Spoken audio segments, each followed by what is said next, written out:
violent attacks and the threat to our constitutional order. I'll give my opening statement, then we'll go to the ranking member, and then after we might do a second round of opening remarks, introduce the witnesses, swear you guys in, and then get rolling with questions. For the past 15 months, political violence has been a constant fact of American life. We've seen arsons and bombings, armed ambushes and assaults, sniper attacks and mass shootings, riots, and violent mobs on our city streets. We've seen assassinations, we've seen murder, we've seen death. None of this is random. It's organized, coordinated political terror. The people behind this violence are not common street criminals. They're not driven by money or drugs or gangland turf disputes. They're determined, militant extremists who wield violence for political ends. They know that their vision would never win at the ballot box, so they've chosen terrorism instead. They know their ideas could not win in the marketplace of ideas, so they shoot up the marketplace. Last year, President Trump survived not one, but 2 assassination attempts. In Butler, Pennsylvania, he escaped a sniper's bullet by a centimeter in a split second. Only weeks later, in West Palm Beach, another would-be assassin camped out for 12 hours in the brush outside of Trump International Golf Club, armed with a loaded rifle, burner phones, a GoPro, hoping to finish the job. Less than 2 months later, a healthcare CEO was gunned down in cold blood on a New York street by a left-wing extremist who called his victim a parasite who had it coming. Within days, left-wing activists had made the murderer a folk hero. In California, they pushed a ballot measure named in his honor. A poll taken 10 days after the murder found that nearly half of very liberal Americans had a favorable view of the killer, whereas just 8% of very conservative Americans felt the same. Then came an all-out war on immigration and customs enforcement. Across the country, federal officers were hunted like prey. They were attacked, surrounded, ambushed, and shot at. Their facilities were firebombed. There were arrests for arson, for assault, for violent threats and doxing, but the violence continued to escalate. On July 4th, 11 members of an Antifa terror cell carried out a coordinated ambush on an ICE facility in Texas.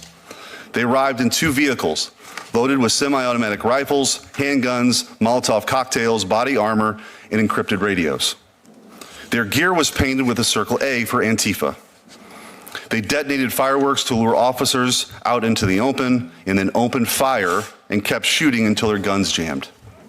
One cop was struck in the neck and critically wounded while racing to respond.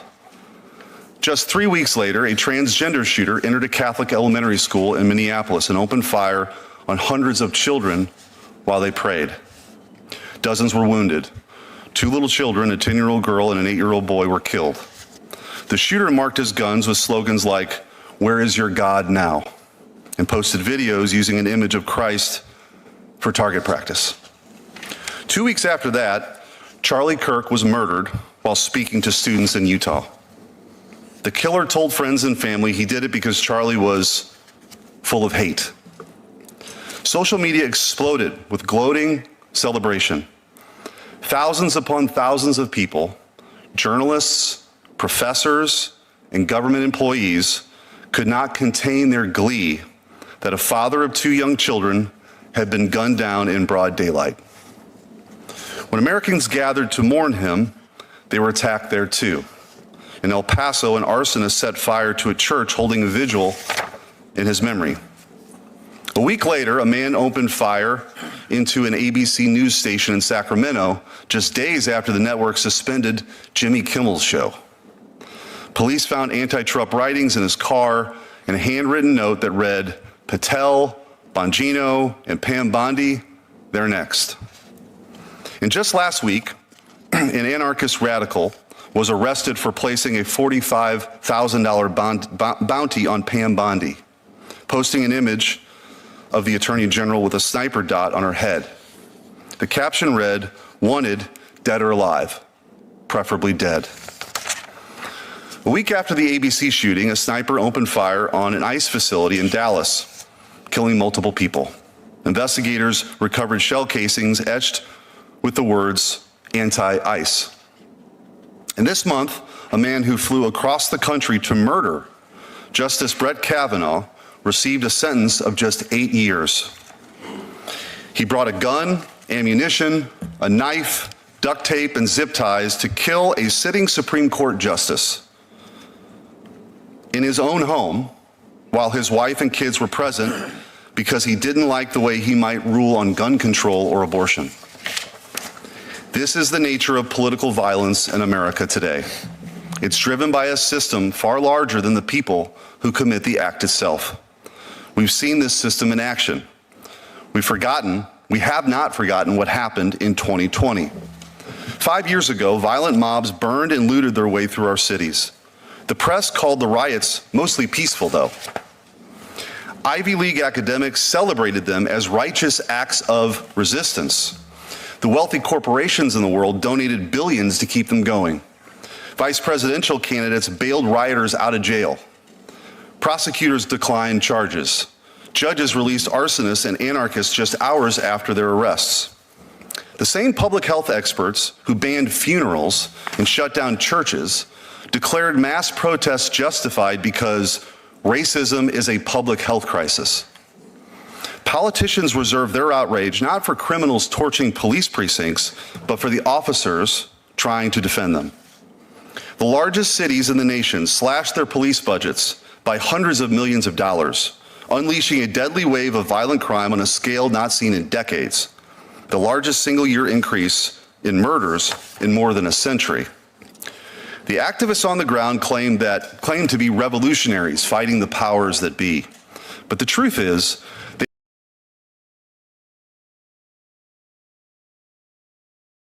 the radicals who ambush ICE agents, the activists who terrorize judges at their homes, all of them are foot soldiers in the same regime. A regime whose foundational ideology is that we're born either as victims or oppressors, and is the duty of revolutionaries to impose their vision of equity upon us all. This sustained campaign of violence is explicitly and specifically political.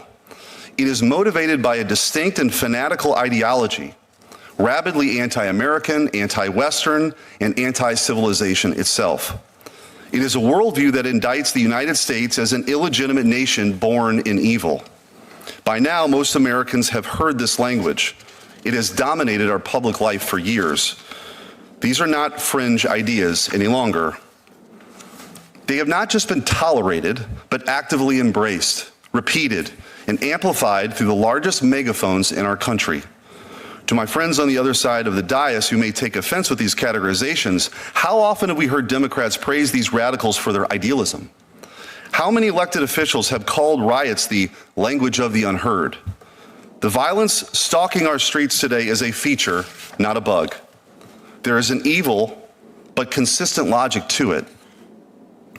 It's the natural and logical result of the ideology itself.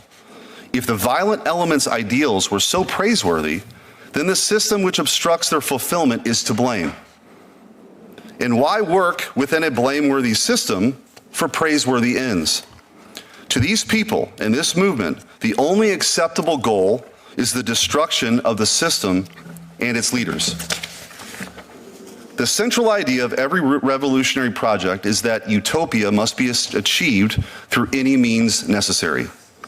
If you truly believe that Charlie Kirk is an existential threat to your safety, and you've bought into the nonsense that words are violence, then silencing him by any means could seem necessary. If you believe that mass migration is an inalienable right, then opening the floodgates to uncontrolled immigration, tearing down the border and attacking those who defend it might look like justice to you. If you believe that America was conceived in murder and built on stolen land, then you feel no moral obligation to respect and obey its laws. If you truly believe the police are the armed enforcers of racist oppression who indiscriminately murder innocent victims in the streets, then you might see violence against an officer as an act of brave resistance. When Charlie Kirk was murdered, one of his killer's bullets was engraved with the message, "Hey fascist, catch." But who taught him that Charlie Kirk was a fascist? Who convinced him, I should say, that Charlie's hate made his murder a righteous act?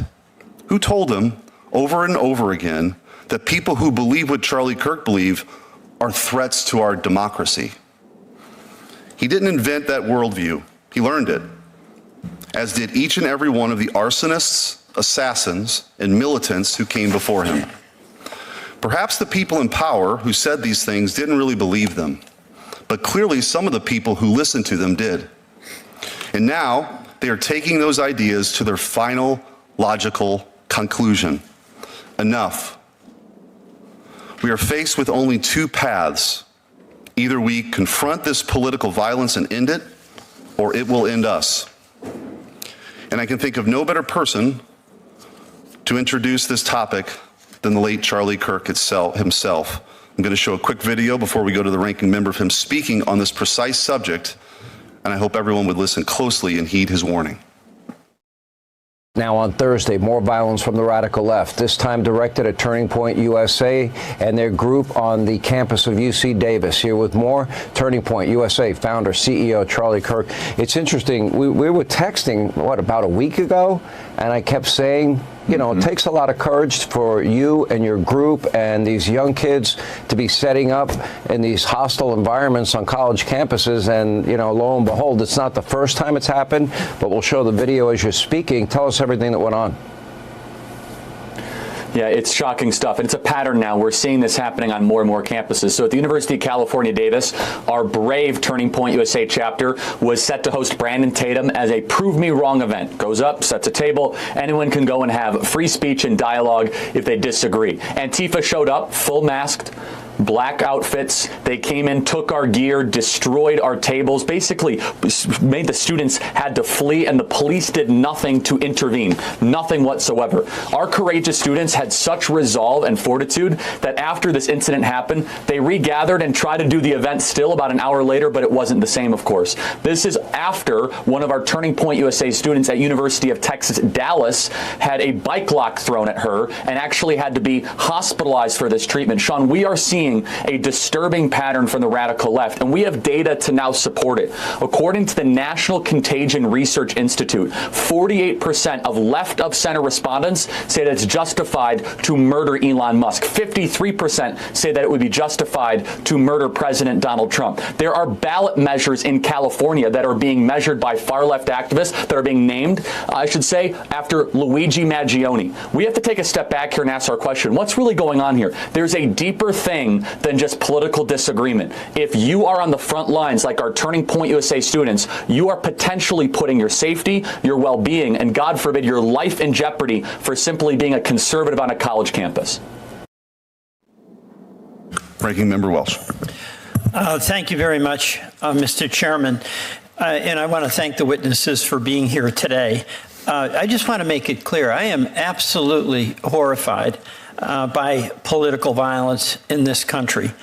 And Senator Schmidt, today, just now, but at a hearing last week or last month, you said, quote, political violence is always wrong, period, full stop. It doesn't matter which side, in the name of any ideology or cause, it's wrong. And Senator Schmidt, I agree with you. It is wrong, and all of us must condemn every act of violence that tears at the fabric of our society and is absolutely, totally corrosive to our democracy.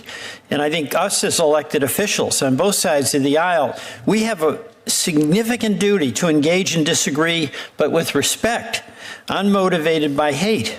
Our rhetoric matters, and we can reflect our commitment to representing our constituents aggressively, assertively, but without the kind of hatred that foments bad behavior. And political violence touches all Americans regardless of their political affiliation. You know, I got involved in politics when I was involved in the civil rights movement. And two of the people that I most admired in politics, Martin Luther King and Bobby Kennedy, were both assassinated. And I unequivocally condemn Mr. Kirk's assassination, unequivocally. I know Mr. Knowles, you're very, very close to him. I know Senator Schmidt was very, very close to him. And I know millions of Americans were inspired by him. I condemn that. Let me be clear. I condemn that killing. I was also, I just want to say this, the stakes are really too high for the American people in the health of our democracy to use this hearing as an opportunity to demonize one side or the other. If all political violence is wrong, is evil, is corrosive, the debate about where there's more on one side or the other, I don't see how that helps us get anywhere. Politicizing violence with inflammatory rhetoric has real consequences. So all of us have to turn that temperature down, those of us who are in public office, those of us who are in public life. You know, one of the things that happens when we have a reaction that's political and demonize it as being one side or the other is there can be governmental action that then starts suppressing the rights of all of our citizens, whether on the right or on the left. And we've got that history in our country. The Alien and Sedition Acts made it illegal to criticize the government under the guise of national security. My predecessor, Matthew Lyon, Vermont congressman in 1797, went to jail because he criticized President Adams. That was wrong. He ran for re-election, and Vermonters responded by re-electing him from jail, standing up for his free speech rights. In the 20s, we saw the Palmer raids, and what happened there with illegal searches and seizures without arrests and without warrants, and other constitutional attacks on the rights of the organized labor and of everyday citizens under the name of going after, quote, the far left. And of course, in the 50s, McCarthyism fueled a campaign of fear and prosecution against left-wing groups. And I put that in quotes until the Supreme Court stepped in to ensure civil rights and civil liberties were guaranteed. You know, I was listening to Mr. Kirk, and I do believe what he did going on campuses to encourage dialogue was a good thing to do. That's what we should have, and there should be a civil reaction to that. But I'm worried that if we're just going to use the violence that we all abhor to get into an argument about whether it's more left or more right, we kind of lose the point that it's all to be condemned. So I'm willing to work with any and all of us to condemn political violence and renew our commitment to civility.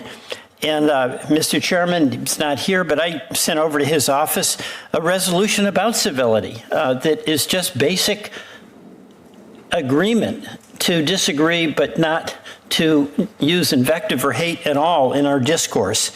So my view, we can't stop the discussion by having it focus on whether it's left or right wing, not to leave that unexamined. But it has to be wholly and completely condemned. And I look forward to hearing from our witnesses about your suggestions and how we as a country can do better. Are you going to go? And I yield to Senator Lee. Thank you. Thank you. I want to thank each of you for being here. I look forward to hearing your testimony. I'm also very grateful to Senator Schmidt, Ranking Member Welch, and those who put together this hearing, working with them. Violence for the purpose of achieving political ends in the United States of America is itself un-American. It's something that is anathema to who we are as a people, and it must be universally condemned and should be regarded as an unthinkable relic of societies that manifestly lack the rule of law, because it is.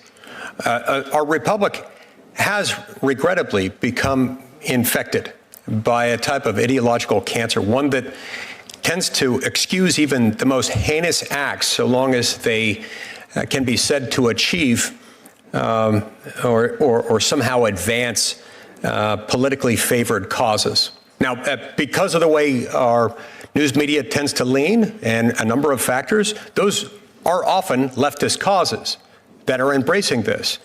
If they weren't, if it happened the other way, the media would serve as a check on that. The media doesn't always serve as a check on that when it comes from the left, because very often a number of voices within the media tend to agree with those odds. And I think that's part of how we get to the point where such a high percentage of those who identify themselves as part of the left are willing to say that murder of President Trump is morally justifiable. And other polls have come out since Charlie Kirk's assassination that show that trend getting worse, not better, just in the last few weeks. For examples of this alarming trend, one need look no further than the mostly peaceful burning of various American cities throughout the so-called Summer of Love in 2020, or the coddling of pro-Hamas and anti-Semitic mobs by university administrators just in the last year or two. And even the disgusting attempts to rationalize, excuse, and in many cases even praise the cold-blooded assassination of Charlie Kirk through grotesque distortions of his past public statements and otherwise. This must end. Today, this hearing gives us a real chance to reflect upon and confront this very disturbing and building trend within our society. It's not enough to state that political violence is wrong. We must expose it, call it out where it exists, and root out the forces that tend to enable it. Now, to those who would cite the First Amendment somehow in defense of actions that cannot be defended on their own merits, let us be very clear. Violence is not protected speech. Neither is incitement to violence or funding of violence or facilitation of violence, any more so than a conspiracy to commit violent acts would be protected by the First Amendment. These things are not. They are analytically distinct, legally, constitutionally distinct from speech. They're not covered by the First Amendment. Indeed, the preservation of free speech itself depends on our ability to shield peaceful discourse from those who would silence dissent through any form of violence. Look, modern American society is the greatest civilization the world has ever known. Many on the other side of the aisle have decided that they ought to repeatedly engage in inflammatory, sometimes irresponsible rhetoric that creates permission. Sort of establishes a permission structure, you might say, for violence directed at our civil institutions. As the Trump administration works tirelessly to safeguard Americans from this wave of criminal, illegal aliens that have come through over the last 4.5 years, many Democrat leaders have fought back tooth and nail, describing federal law enforcement as, quote, a quote, modern-day Gestapo, as slave patrols, as thugs, and as a collective terror force. Despite multiple assassination attempts against Trump, it was and remains today fashionable in leftist circles to compare President Trump to Hitler and smear his supporters as fascists. What has been the result of this? Well, across the country, ICE agents have been under attack personally, not just as a group. At an ICE facility in Texas, officers were attacked, with one even being shot in the neck. Investigators later found evidence of left-wing anarchist and anti-government ideology, anti-ICE slogans, Antifa imagery, and online discussions specifically targeting federal agencies. And yet again, much of the left either ignored the story altogether or blamed the government for provoking the attack, and leftists in the media, meanwhile, did at best nothing to stop it, and in other cases, tended to foment it.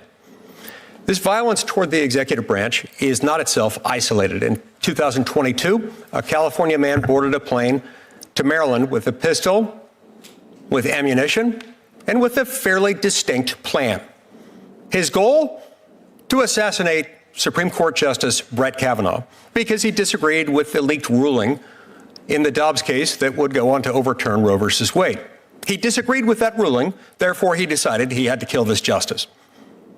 He was consumed by far-left ideology and the belief that violence is justified somehow when our system does not result in the outcomes desired by the left.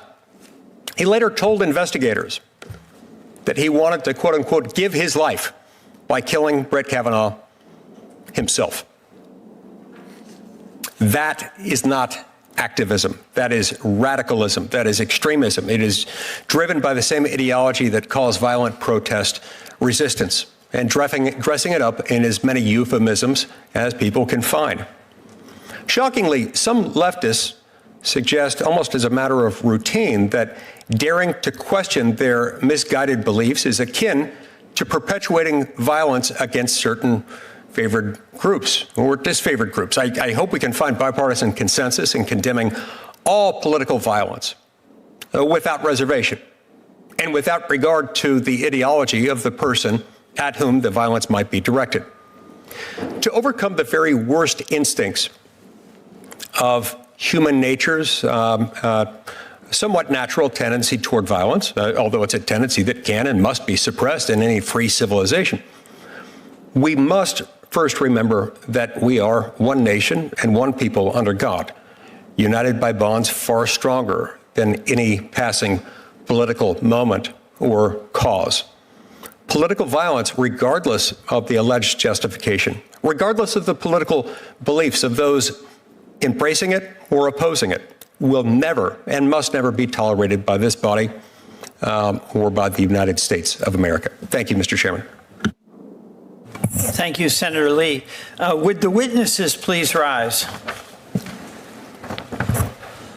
I will now administer the oath. Would you raise your right hand, please, and answer this question? Do you swear that the testimony you are about to give this committee will be the truth, the whole truth, and nothing but the truth, so help you God? I do. Thank you. Thank you very much. And I want to introduce our first witness. It's Mr. Wolf. Thank you for being here, Mr. Wolf. And understand that you have a very distinguished career. You serve as America First Policy Institute's Executive Vice President, Chief Strategy Officer, and Chair of AFPI's Homeland Security Immigration. And I also understand prior to that, you were Acting Secretary of Homeland, Acting Secretary of the U.S. Department of Homeland Security.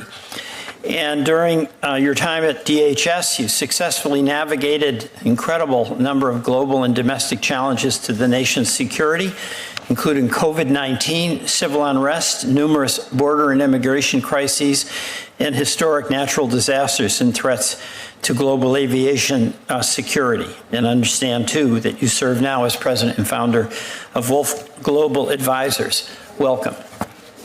You may proceed. Thank you, Chairman Schmidt, Ranking Member Welch, members of the subcommittee, for the opportunity to testify today. Political speech and violence should never go hand in hand. I'm here today because I've seen this play out firsthand over the last several years and certainly during my time in government service. Let me be clear, I support those who lawfully exercise their constitutional rights, but when speech turns to violence, we must hold those committing violence accountable. The increase in politically motivated violence over the last several years has been driven largely by radical left-wing extremist groups and individuals that believe violence is a legitimate means to achieve political goals. A recent analysis by the Center for Strategic and International Studies shows that, quote, left-wing violence has risen in the last 10 years, and left-wing incidents in 2025 are on track to reach 30-year highs. A recent Rutgers University poll found that 55%, over half of the respondents of left of center, said it would be somewhat justified to murder President Trump, and 48% said the same about Elon Musk. According to another recent poll, 1 in 4 people on the far left believe that violence can be justified. That is 1 in 4. The data paints a disturbing picture that some on the left, especially younger adults, are increasingly supportive of violence as a form of protest. In 2020, as Acting Secretary of Homeland Security, I witnessed 100 consecutive nights of violence in Portland, Oregon. Every night, hundreds of violent anarchists surrounded the Hatfield Federal Courthouse. They hurled commercial-grade fireworks, sledgehammers, concretes, and even IEDs at our federal officers. They set fire, they vandalized property, and assaulted law enforcement. Their goal was not peaceful protest. It was destruction, coercion, and intimidation. At the time, I pleaded with local officials, including the governor and the mayor there in Portland, to help protect our officers, and time again, they refused to act. They chose politics over public safety. The result was more than 280 injuries to law enforcement officers and millions of dollars of damage to federal property and to local businesses. Back then, we saw public figures attacking federal law enforcement officers, calling them stormtroopers, Gestapo, and thugs. Comparing American law enforcement to Nazi Germany was irresponsible, reckless, and dangerous then, as it remains so today. Unfortunately, this disgusting rhetoric and behavior has only intensified. Once again, we're seeing violent attacks against law enforcement officers, and again, public figures are describing them as Nazis. The difference between 2020 and now, however, is that the Trump administration knows what to expect and is fighting aggressively to hold these violent offenders accountable. The administration has rightfully designated Antifa as domestic terrorists, has began a whole of government investigation into the financing and resourcing of this group, and has charged Antifa members with providing material support for terrorism. And despite what the mainstream media insists, groups like Antifa are not disorganized. They are increasingly organized, funded, and networked. They plan online, they operate anonymously, and execute in ways that make detection difficult. Make no mistake, their lack of structure is not a feature. It is a feature, not a bug. And it is designed to evade accountability and prosecution. Critics argue because they have no formal leadership, they shouldn't be treated as domestic terrorists. I believe this completely misses the point. This decentralized model mirrors what we have seen from jihadist networks, cyber criminals, and other criminal groups. Their lack of a hierarchy makes them more dangerous. This past summer, the American people witnessed multiple anti-fascist inspired attacks and threats on law enforcement, journalists, and civilians. This includes threats against ICE officers, other government officials, and even Attorney General Bondi just yesterday. Tragically, this also includes the sickening assassination of Charlie Kirk. I want to state this as plainly as I can. Enforcing immigration laws passed by Congress almost 60 years ago, is in no way, shape, or form fascism.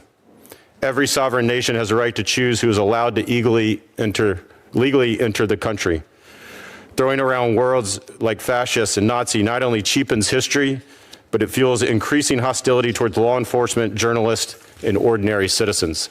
The rise in political violence presents a grave threat to our constitutional order and rule of law. The federal government has a duty and a responsibility to respond. We must continue to give law enforcement the tools and the resources they need, allow ICE to operate safely in courthouses and jails across the country, increase penalties for those that dox federal officers, and expand joint task forces to dismantle. We owe it to the families who have lost loved ones, including Erica Kirk and others who continue to grieve, to ensure that their calls for accountability are answered and that our nation restores the respect for law and order. Thank you again for the opportunity to testify. Thank you, Mr. Wolf. By the way, our chairman had to go vote, and I'm going to have to go do that after I introduce Mr. Braniff. Mr. Braniff is the Director of Polarization and Extremism Research and Innovation Lab at American University, where he's working on research and programming to prevent violent extremism, targeted violence, and the drivers of polarization in American society. I also want to note that he's a graduate of the United States Military Academy at West Point and served as a company commander in the U.S. Army. Mr. Braniff. Chairman Schmidt, Ranking Member Welch, distinguished senators, thank you for your leadership on this critical issue and for the opportunity to testify today. 26 years ago, I took an oath to support and defend the Constitution. I've spent my career honoring that oath as an Army officer, a terrorism researcher, and leading prevention programs at the Department of Homeland Security. It's a lifelong commitment to protect kids and schools, families and faith communities, public spaces and workplaces, and the democratic institutions and freedoms our founders gave us. This isn't about politics or party for me. It never has been. I'm here representing a community of like-minded practitioners, law enforcement, mental health, educators, veterans, who work every day to prevent violence before it destroys families and communities. We're united by a simple belief: targeted violence is preventable, and American communities deserve better than waiting for the next attack. We should all condemn targeted violence. It's tragic, unethical, and illegal. I want to start by acknowledging the threats, the loss, and the fear that too many Americans and too many elected officials have experienced. But we should also not mistake the blame game for advancing solutions. Solutions must be based on data and evidence. Solutions must focus on preventing political violence in the first place, instead of reacting after the damage has been done. And solutions must reinforce our constitutionally protected freedoms, not erode them. To inform policymaking, Congress legislated that the executive branch provide data on terrorism and targeted violence. DHS contracted with START at the University of Maryland to produce the T2V data set, although the administration abruptly canceled funding in March.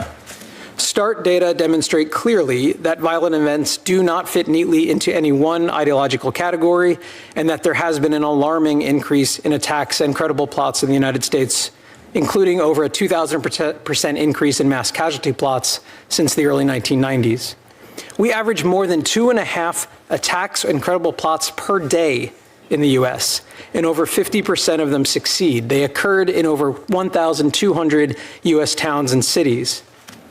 This year, compared to last year, terrorism events are up 67% and fatalities are up nearly 150%. Americans are dying from ISIS-inspired, white supremacist, anti-Semitic, anti-government, anti-vax, anti-law enforcement, and nihilistic attacks. So these data highlight 3 challenges that we need to solve for. The volume problem. With 2.6 events per day, we are at risk of accepting targeted violence as inevitable. It is not.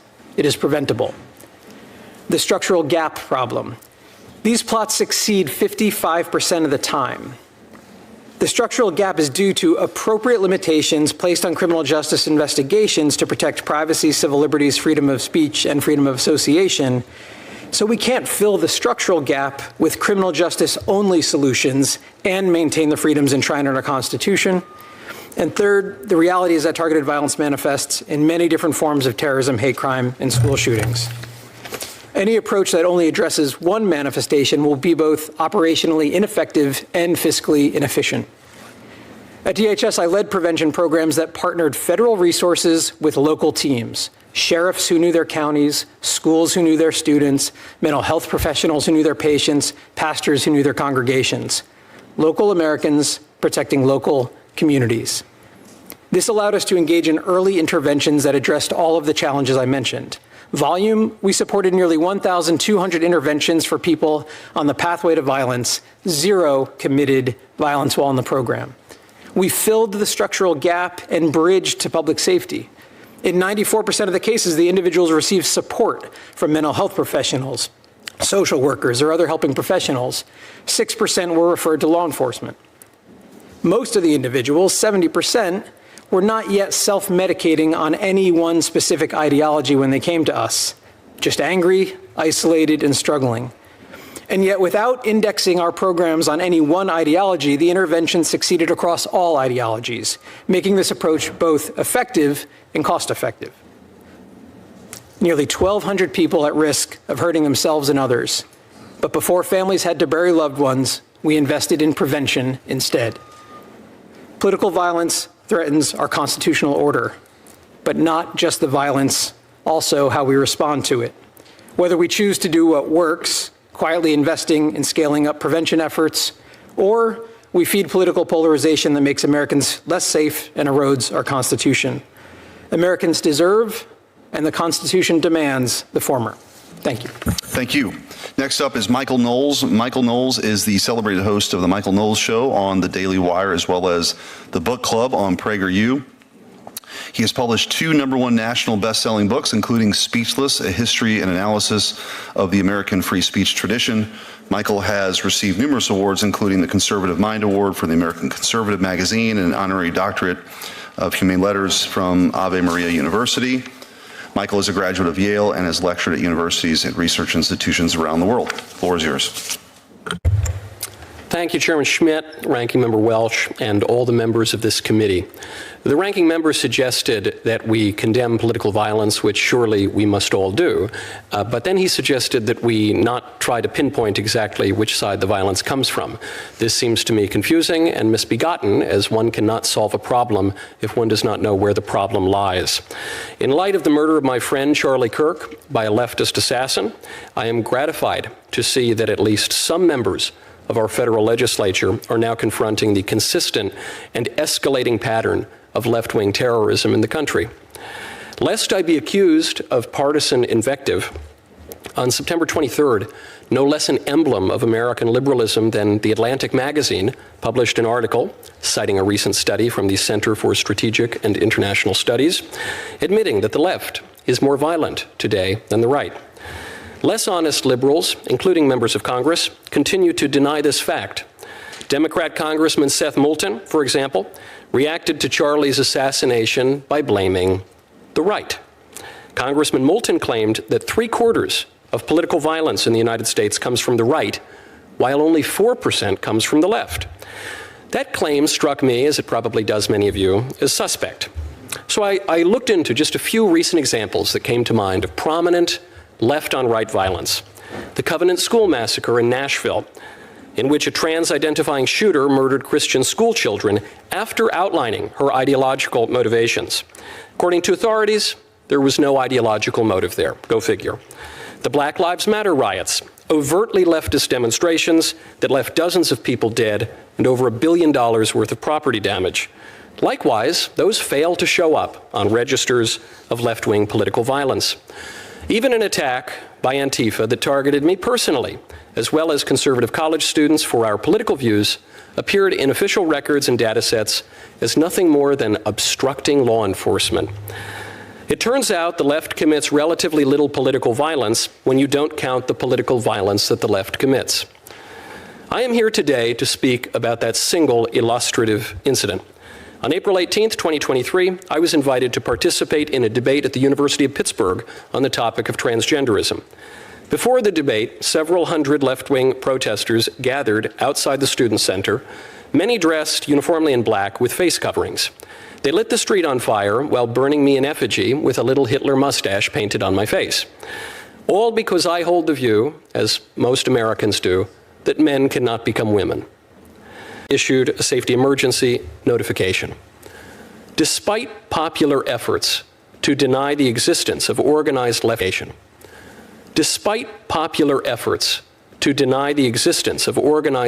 terrorism, Brian and Crystal DePippa were not merely two citizens protesting a speaker with whom they disagreed. Things just got a little out of hand. No. They are members of an extremist cell, a cell that meets at an anarchist bookshop, the sort of venue that operates as training grounds for left-wing terror attacks. Brian DePippa repeatedly set off TSA screeners for explosive material on his body. The Torch Antifa network has claimed the DePippas as members and raised money for them through a tax-exempt nonprofit organization. Imagine. Thanks to a courageous FBI agent who happened to be on the scene, the Department of Justice was impelled to bring charges. Unfortunately, our justice system gave them only a slap on the wrist. I think we should all be able to agree that throwing an explosive at a group of people is no mere minor indiscretion. That is a very serious crime. That's attempted murder, the kind of crime that merits life in prison. Instead, our justice system sentenced Brian DePippa to minimal jail time for obstructing law enforcement. His wife got off with probation. The federal government must act now to stop the consistent and accelerating trend of leftist terrorism. For a legislator to deny the threat and neglect the remedy might once have been chalked up to ignorance. Today, it is nothing less than complicity. Thank you. Thank you. Mr. Chairman, I'd like to introduce the next witness. Danielle Hodges was born in Winston-Salem, North Carolina, studied at George Mason University, currently studying at the University of Virginia, joined the Virginia National Guard in 2012 and was honorably discharged after a 6-year contract. He joined the Metropolitan Police Department in 2014 and has served the city of Washington, D.C. as a police officer since earning awards, citations, and commendations. On January the 6th, 2021, Officer Hodges responded with his colleagues to the U.S. Capitol to help defend against the mob who was attempting to stop the transfer of power. Officer Hodges was injured during the attack, but returned to full duty weeks later. In 2022, he testified before the House Select Committee to investigate the January 6th attack and has since been honored with the Presidential Citizens Medal by President Joe Biden for his heroic service to the nation during the assault on the Capitol. Thank you, Mr. Hodges. Thank you. I'm speaking in my personal capacity. However, I draw upon my experiences as one of the few police officers in this country who has policed both the protests and riots of 2020, as well as the insurrection of January 6, 2021. I am intimately familiar with political violence, as when I fought to defend the United States Capitol and many of your very lives, I was beaten, bloodied, crushed, with my eye gouged and my skull smashed with my own baton. Political violence is a worthy topic for discussion. However, the press release I saw from the subcommittee chair made it clear this was not going to be an honest consideration of various causes and effects, but rather a ham-fisted attempt to propagate the unsupported notion that liberal ideology is the greatest origin of modern political violence. This is particularly galling to me since every single member of the majority on the subcommittee has either contributed to one of the most infamous examples of conservative political violence of our age or the protection of its perpetrators. Every majority member who could do so voted to acquit Donald Trump during a second impeachment, and now we find ourselves in a new horrific age of political violence, one where it is carried out by the state itself. A permanent resident was arrested without a warrant and is being threatened with deportation simply for his politics. A Tennessee man was arrested and is being held on $2 million bail for sharing a Trump meme on social media. Members of Congress have been denied access to ICE facilities despite the law granting them unannounced oversight rights. These detentions and prohibitions are all grounded in the threat of deadly force and violence, are absurd or outright illegal, and politically motivated by right-wing ideology. The fact that these actions are carried out by agents of the state doesn't make them acceptable, it makes them far worse. The current administration is doing whatever it can to downplay the threat that right-wing violence presents to the United States, including literally erasing data. Between September 12th and the 13th of this year, the Department of Justice deleted their own study from their website, which came to the conclusion that right-wing extremism poses a much greater threat than left-wing extremism. I quote now the opening paragraph of this National Institute of Justice report published just last year. Quote, militant, nationalistic, white supremacist, violent extremism has increased in the United States. In fact, the number of far-right attacks continues to outpace all other types of terrorism and domestic violence extremism. Since 1990, far-right extremists have committed far more ideologically motivated homicides than far-left or radical Islamist extremists, including 227 events that took more than 520 lives. In this same period, far-left extremists committed 42 ideologically motivated attacks that took 78 lives. A recent threat assessment by the U.S. Department of Homeland Security concluded that domestic violent extremists are an acute threat and highlighted a probability that COVID-19 pandemic-related stressors, long-standing ideological grievances related to immigration, and narratives surrounding electoral fraud will continue to serve as a justification for violent actions. There will always be those who seek to further their own political agenda through extra-legal violence, and that is what law enforcement is for.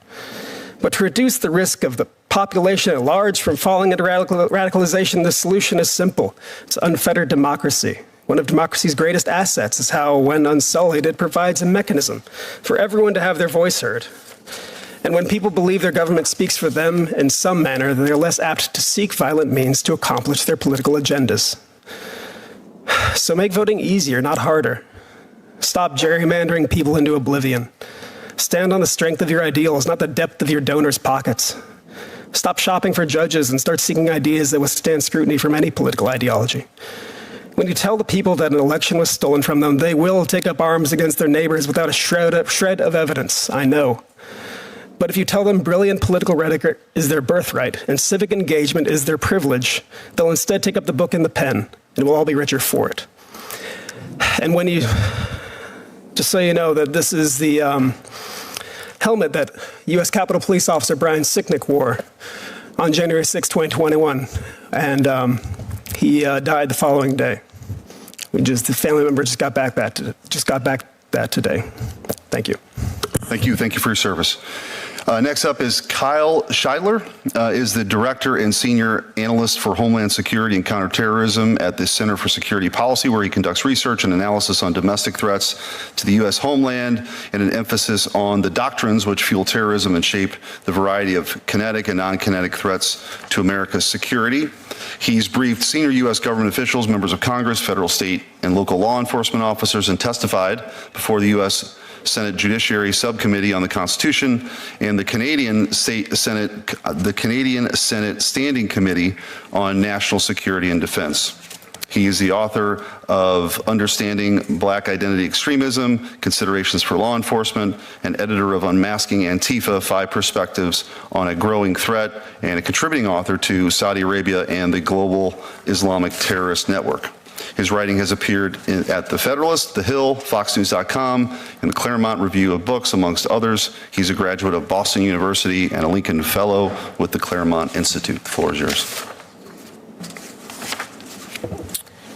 Thank you, Mr. Chairman, Ranking Member Welch, distinguished senators.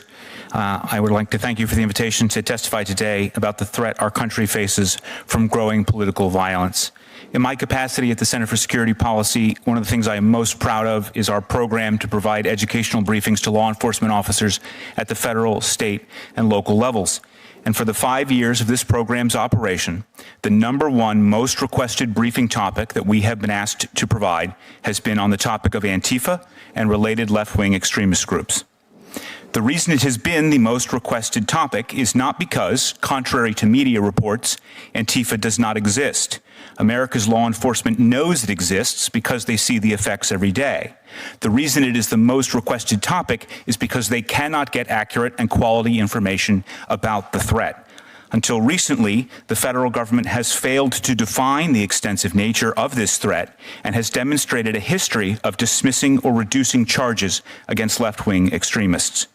But despite this failing, we have seen convictions for acts of political violence by Antifa members who were identified as such. In 2021, officers and citizens were injured in a violent, pre-planned riot carried out by Antifa. The San Diego District Attorney successfully secured convictions against 11 Antifa members, including on charges of conspiracy to riot. In 2023, the state of Florida successfully sued Antifa members under the FACE Act, securing civil fines and felony pleas for their attack on pregnancy crisis centers. This is just one case, but in the 5 months after the Dobbs decision was leaked, more than 100 churches, pregnancy resource centers, and pro-life organizations across the country were attacked.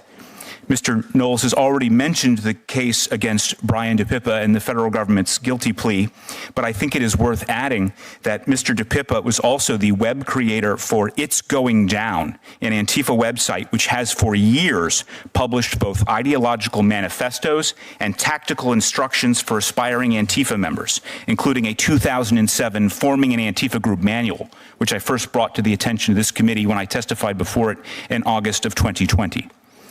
But what is Antifa? Well, as a recent Department of Justice indictment accurately describes, quote, Antifa is a militant enterprise made up of networks of individuals and small groups ascribing to a revolutionary anarchist or autonomous Marxist ideology, which explicitly calls for the overthrow of the United States government, law enforcement authorities, and system of law. Antifa adherents have espoused insurrection and advocated violence to affect the policy and conduct of the U.S. government by intimidation and coercion. That's a good working definition, which would bring U.S. law enforcement into line with the definitions which are utilized by other Western governments, which also have an Antifa threat. That would include Germany and Sweden. These networks of small direct action groups are connected through ideologically aligned organizations, online platforms, and support networks, which provide significant amounts of material support. But much of this material support is in the form of services rather than financial transactions. One example, the website Abolition Media posts communiques from the PFLP, the ELN, the PKK, and the MPA, all of them designated communist terror groups. That alone is actionable material support for terrorism. But it also posts claims of responsibility for anarchist arson attacks and propaganda on behalf of Antifa members currently in prison for violent attacks in the United States, Germany, Chile, Greece, and Hungary. The site distributes calls for actions and organizes efforts for Antifa groups across international borders, and even posted an anarchist manual discussing the value of, and I quote, complex coordinated terrorist attacks. If this site were promoting and advocating violence for al-Qaeda, there would be absolutely no question in the minds of U.S. authorities that it serves as a media arm for a terrorist organization. According to a recent article by journalist Hudson Crozier, Abolition Media is just one of 100 such websites hosted on No Blogs, a blogging suite provided by the Italy-based Autistici Inventi Collective, which provides websites, emails, digital encryption tools to Antifa and related left-wing extremist groups, all while hiding their personal data from law enforcement.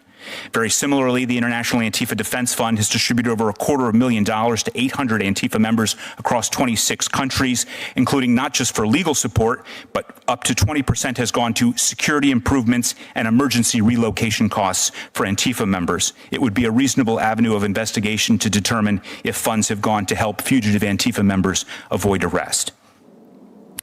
I look forward to working with the committee on ways U.S. policy and legislation might address the threat posed by Antifa and related left-wing extremist groups. Thank you. The chair will recognize Ranking Member of the Judiciary Committee, Senator Durbin, for his opening remarks. I thank Senator Schmidt for that courtesy. At the outset, I want to recognize law enforcement who are here today, including those who defended the U.S. Capitol on January 6, 2021, and the family members of those who are no longer with us. Ken Sicknick, brother of fallen officer Brian Sicknick, is here. He reminds us, and I quote, "The simple act of not letting the events of that day be whitewashed, revised, or forgotten is more important than anyone can ever know." That statement by Mr. Sicknick rings true, painfully true today. This hearing examines a critical issue, political violence in America. I've said before, over and over from this podium, and will repeat, violence is not acceptable, whatever the source or origin. I do not believe that one party owns the right to say it's the other party's fault. It is the fault of both parties in differing degrees, and it's our fault if we try to whitewash that reality. To seriously address this problem, we must be honest. We must start with the facts, not with partisan conclusions.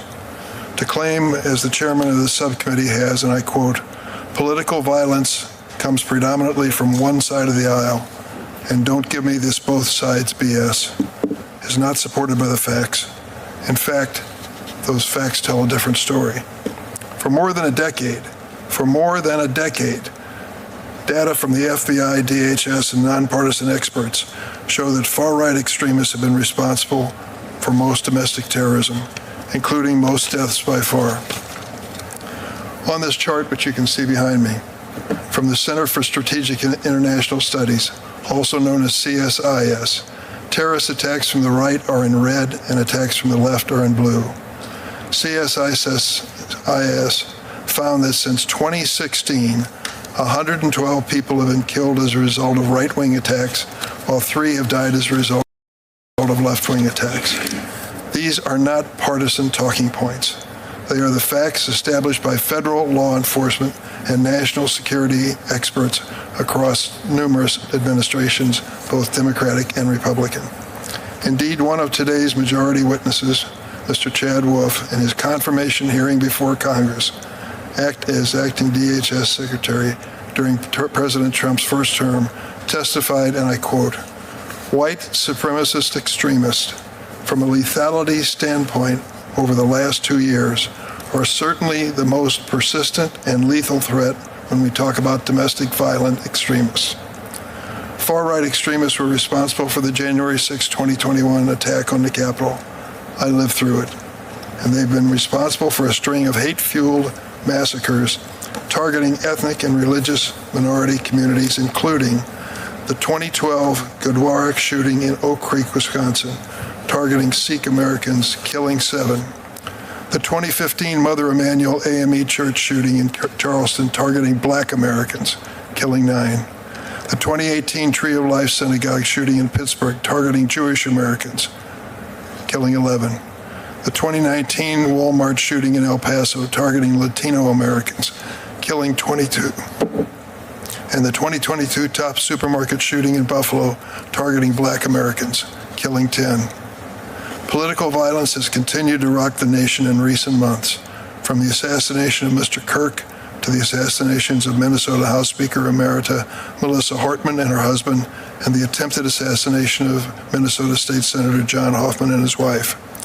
Just last week, a man was arrested after allegedly offering $45,000 for the killing of Attorney General Pam Bondi, and a January 6 rioter who was pardoned by President Trump, full and unconditional pardon, was arrested for allegedly threatening to kill the House Democratic leader, Hakeem Jeffries. I've said it before and I'll say it again. There's no room for political violence in America, ever, ever, not from the right or from the left. I'm deeply concerned by the Trump administration's response to the political violence crisis. On the one hand, the administration is threatening a crackdown on constitutionally protected speech based on false claims that, in the words of Stephen Miller, there is, quote, a vast domestic terror movement on the left. At the same time, the administration is gutting programs that have proven effective in combating domestic terrorism. For example, the administration has slashed the budget of DHS's Center for Prevention Programs and Partnerships by more than 30%, cut the center staff by 80 employees to fewer than 20, and a campaign official to run the center. We honor our Constitution and serve our country not by rewriting history or weaponizing tragedy, but by telling the truth, even when it's uncomfortable, because democracy cannot survive selective outrage or deliberate amnesia. To the officers and families here today and watching at home, we will never forget January 6th. Our duty is to protect the truth, to defend the rule of law, and to be an American that rejects violence in every form. Thank you, Mr. Chairman.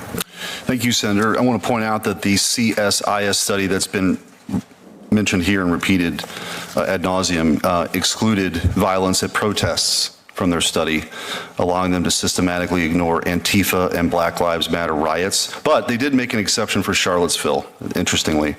Even using their flawed methodology, CSIS recently reported that left-wing violence in 2025 outpaces right-wing violence. Imagine how much bigger that disparity would be if they actually weren't cooking the books. So without objection, I move to enter into the record an article by Tim Carney explaining CIS's biased methodology. Without objection, will be entered into the record. We'll start with questionings. Mr. Knowles, I want to start with you. You're not going to have any bigger proponent of free speech than me, given especially what I did in my last job and this one. I believe in it wholeheartedly. I think it's the First Amendment is the beating heart of our Constitution. But what we're really talking about here is conduct, of course, violent conduct. And you've talked about you can't really have this competition in the marketplace if the marketplace is being destroyed and shot up in many instances. How do we get at this problem? What's the road forward in your view? We might be able to find a little bipartisan agreement if we acknowledge something that both parties at different times have acknowledged, which is that marketplaces of ideas or any other kind of marketplace only function when there are rules and when we abide by those rules. You can't have a marketplace if bandits keep shooting up the marketplace. And this is why it's so important to identify where the threats to the marketplace have really been coming from. Have we seen left-wing speakers shouted down on campuses? Have we seen left-wing events interrupted by terrorists? Rarely so, if ever. I can't think of an occasion.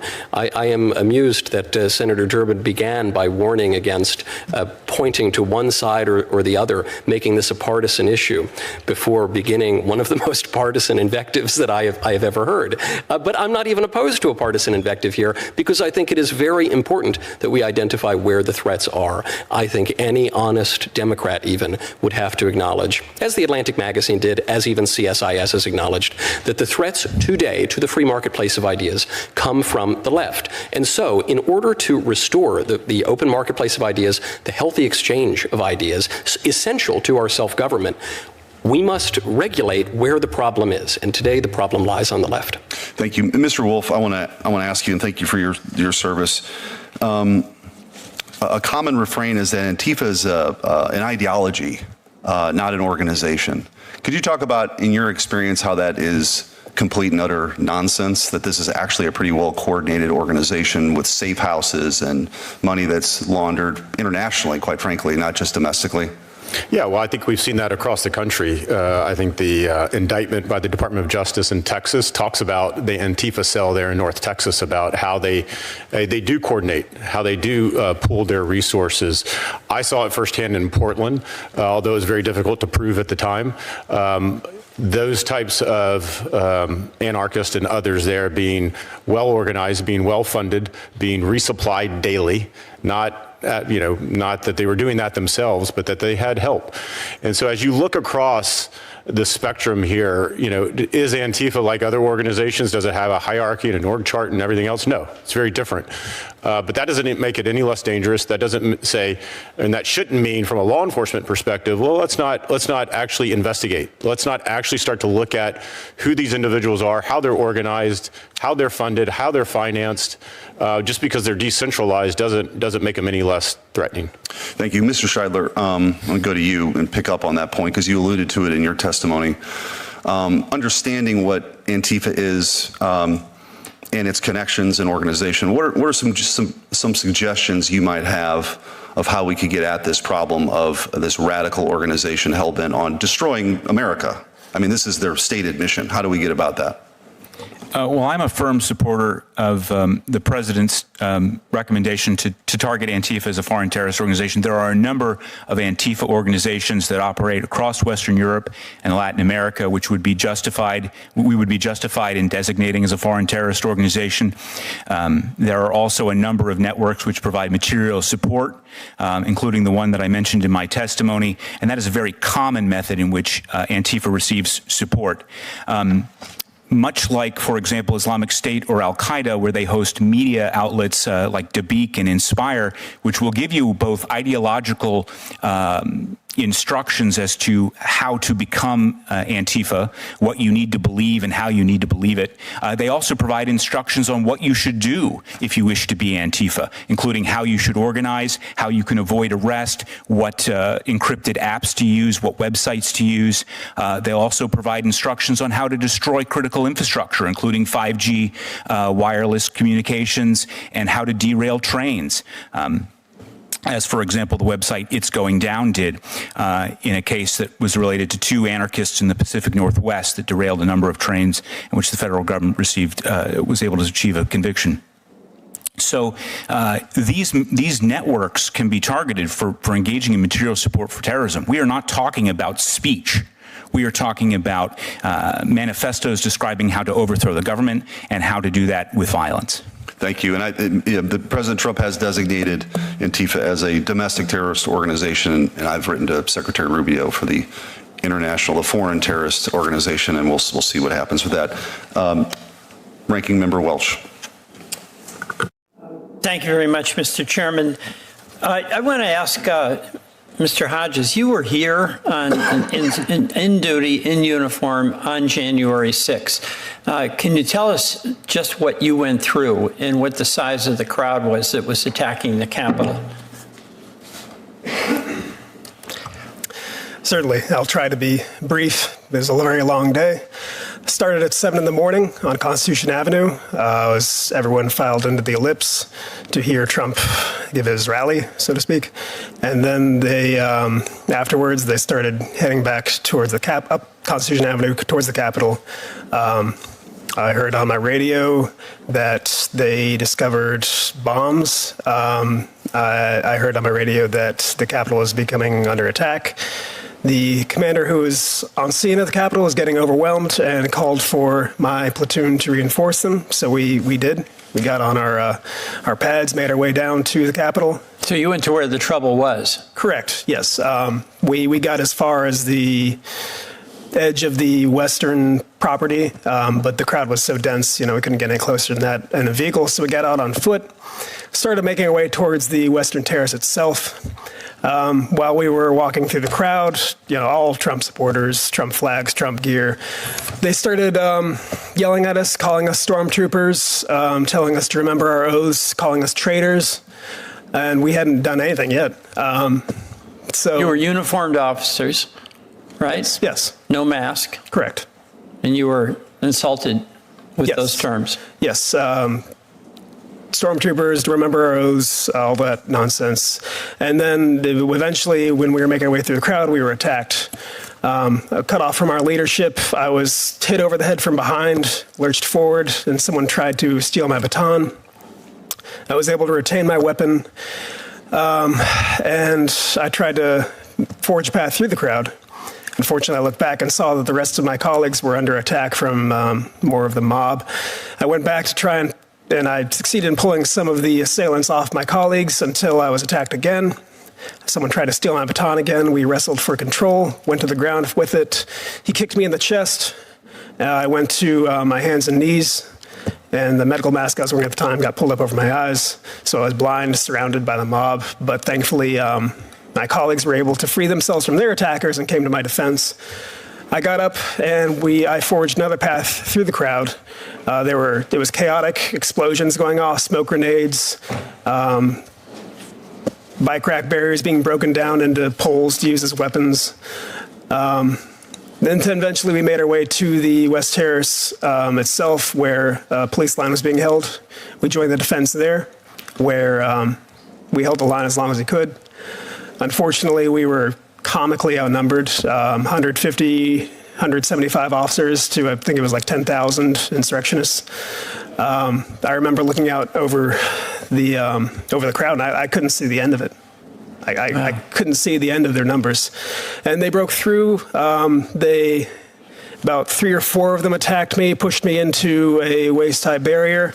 One of them reached underneath my visor, gripped my face with his hand, and tried to gouge out my eye with his thumb. I was able to shake him off before any permanent damage was done. But we lost the line. We had to fall back to the building itself, and that's what we did. Thank you very much. And I understand that the brother of Officer Seskic is here. I just want to acknowledge him. He's the officer who died, one of your fellow Capitol Police officers. I want to ask a question of the panel. As you know, everybody who was involved and convicted was pardoned. Raise your hand if you believe that those pardons were appropriate. All right, so that includes pardons for folks who were involved in attacking Officer Hodges. It does. You know, Mr. Chairman, I have to say, Are we being invited to speak, or is... Pardon me? Was that an invitation to speak, or No. were you... Oh, understood. It was not. I mean, but you said, and I said, and I agree with you, political violence is to be condemned, whether it's on the right or the left. I mean, we just heard a pretty frightening description of political violence on a sustained basis against this Capitol Police officer. And there's a view that he should be pardoned. I guess I'll just say I disagree with that. I yield back. Senator Cornyn. Thank you for being here. I'm glad that at least we can agree on one thing, that political violence is unacceptable, no matter where it comes from. But I want to talk about the leadership and what some leaders have said, which I believe has contributed to that political violence. In 2018, when Nancy Pelosi was asked about policies she disagreed with, instead of saying she would do her job and legislate or try to persuade people to the contrary, she replied, "I just don't even know why there aren't uprisings all over the country, and maybe there will be." About that same time, Kamala Harris was asked about being stuck in an elevator with President Trump, Mike Pence, and Jeff Sessions. And she replied while laughing, "Does one of us have to come out alive?" And then there's this, Mr. Schumer. In March 2020, the majority leader of the United States Senate, Chuck Schumer, said about Supreme Court justices the following: "I want to tell you, Gorsuch, I want to tell you, Kavanaugh, you have released the whirlwind, and you will pay the price. You won't know what hit you." In August 2020, Representative Ayanna Pressley said, "There needs to be unrest in the street. encouraging rioters. Then Maxine Waters said in 2021 that Democratic rioters should, quote, get more confrontational, close quote, with police. She said, if you see anybody from Trump's cabinet in a restaurant, in a department store, at a gas station, you get out and create a crowd and you push back on them and you tell them they're not welcome anymore, anywhere. And then in 2023, Delegate Stacey Plaskett said on MSNBC that President Trump needs to be shot. In 2024, President Biden told Democratic donors that it was time to put Trump, this is the President of the United States, told Democratic donors it was time to put Trump in the bullseye. And recently, Alexandria Ocasio-Cortez posted in an Instagram story that people should resist ICE. And then Jasmine Crockett, a member of the House of Representatives from the state of Texas. Kayla Hamilton was a young woman who was sexually assaulted and strangled to death by an illegal alien, an MS-13 member. I lead a bill named in her honor here in the Senate. Representative Jasmine Crockett called Kayla Hamilton a, quote, random dead person.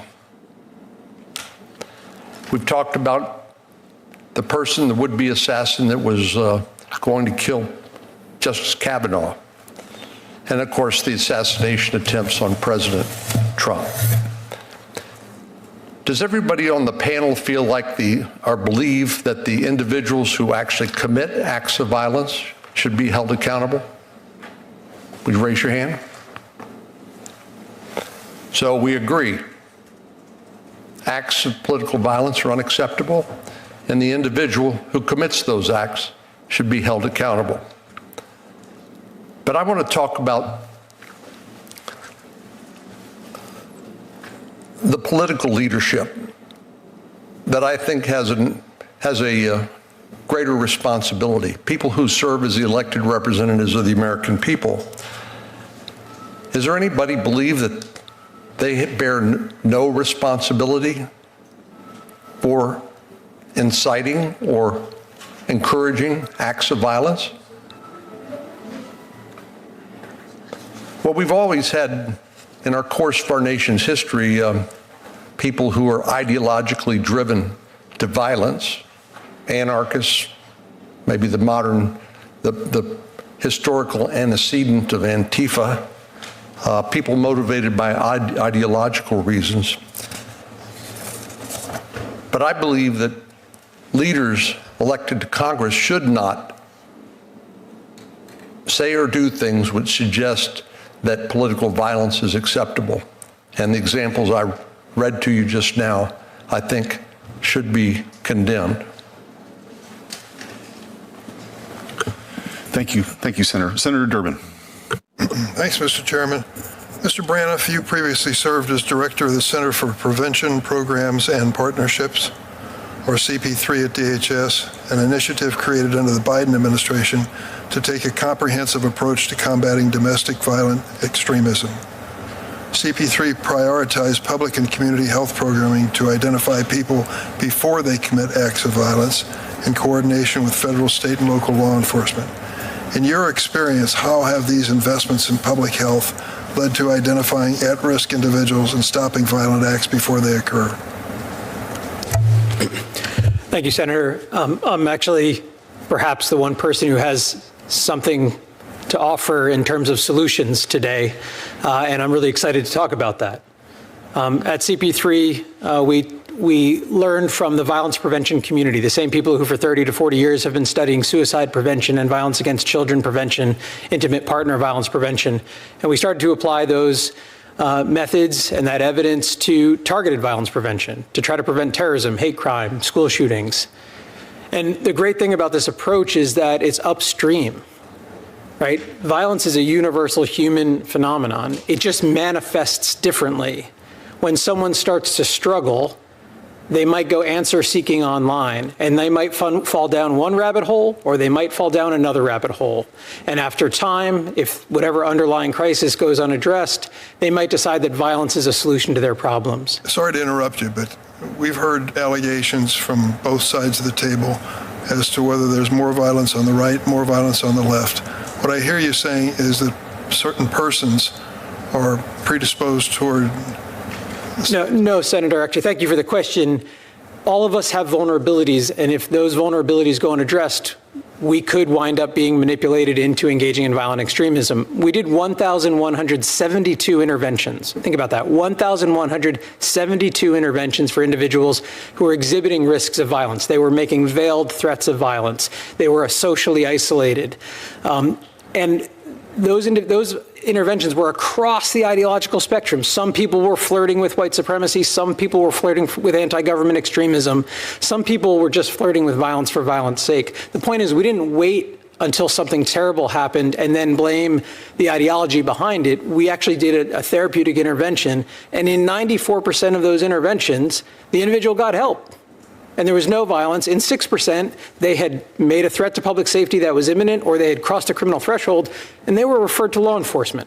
So we supported those individuals, averted nearly 1,200 potential acts of violence, and never sacrificed public safety. We have a solution that's cost-effective, that does not violate civil rights, civil liberties, and protects our Constitution. And I would encourage us to look at that as a potential solution. As you know, the Trump administration significantly cut the staff at CP3, which you worked with, which led to your resignation. Is that true? Senator, there is no more office at all. The entire thing was dismantled on the final two people left on September 11th and 12th. So the prevention effort you're describing to us is now no longer funded? That is correct. Are you concerned about the potential rise in attacks that we may see without similar level of inquiries taking place under this administration? Senator, I've given my life to protecting American people. I'm incredibly worried about the rise of targeted violence and terrorism across the ideological spectrum at the same time that we've dismantled the very apparatus that can prevent it. And we've seen 150% increase in fatalities from terrorism last year to this year. We've seen about a 70% increase in terrorist incidents from last year to this year.